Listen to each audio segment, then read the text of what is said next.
Alrighty, I have been tinkering away with my input lag testing. I've got my program to a point where I can, one, test things with it and do things fairly quickly and smoothly. So I thought I would demonstrate that in this video. I'm using the PS5 version of Multiversus. This is recorded at 1080p 60, as you can see here. We're using the video interrupt method, and so that's the only one, that's the only resolution. I can't do 4K or VRR or 120, but there are things in the works that will hopefully allow that. So the video image appears having dropped the video file on. I can change the frames just by scrolling up and down with my mouse wheel. You will see as I move my mouse cursor, the value in the top left changes. So those are the coordinates, and then the blue, green and red values. Consistent here because it's kind of greys and blacks and whites. But if you put it over a green or a brown or a red or something like that, then it would change values. The main functionality that we're going to look to use is left clicking. So the program will automatically pick this green transition and will record that. What we need to do is to provide it with a response to look for. And so I'm using the dodge animation here, but attacks for Superman have been consistent. If I click on this area above his head, so you can see from the top left, 78, 75, 76. So these are the blue, green and red value. If I click there, then the values to the right of that have changed. So I've set that to be what the program looks at. I can then set what I call a threshold. So what I've done, you'll see the color change. This is the pixel value originally.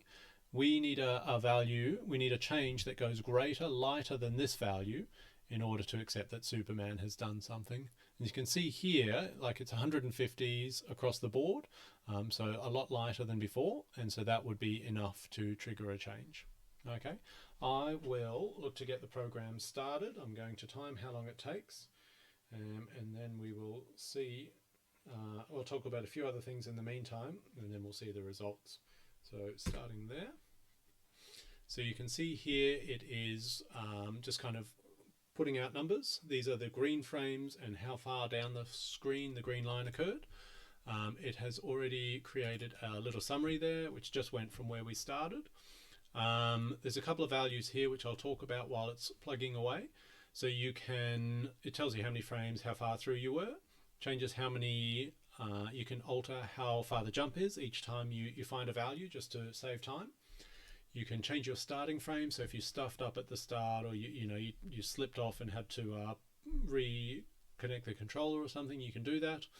You can input yourself your monitor frame per second and your camera frame per second. It already knows the video's frame per second, and you can just tell it whether you're using VSync on or off. That was about 50 seconds. So the things that it's creating, it has pictures for each one of the results. So you can see here on frame 15, it detected a green line. On frame 16, nothing had happened. On frame 17, it got a response. And on frame 18, that response continued. So I've set it up so that it shows the green, or the input here, and then the response here shows one before and one after, just so you can be sure that a transition has truly occurred here to here. You can kind of scroll through those and just confirm that it's working.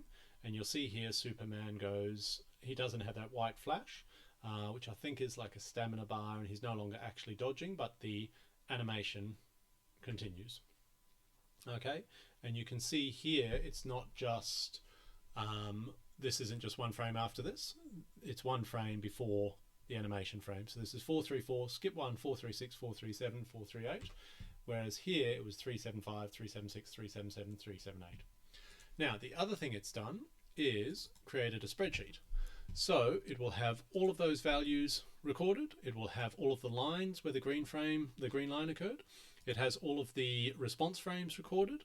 It has the option to do a second player at the same time, but we didn't use that in this test. I haven't fully tested that out yet. Works out how many difference between there, and then this says milliseconds, but it's just a mislabeled column. This is actually the number of frames. So given that the input frame was frame 15, we responded on frame 17, but we're almost halfway down the screen. Actually, it took more like 1.6 frames. This is 60 frames per second. So that's going to work out to be about, what, 28, 30 milliseconds? So Multiversus, this is PS5, latest patch, 1080p 60. It's pretty quick, okay, which is good. So I'm happy that we took the chance to have a look at it. Hopefully, or potentially, I'll be able to get a lot more videos coming out quickly, because the input lag testing itself is now a lot simpler.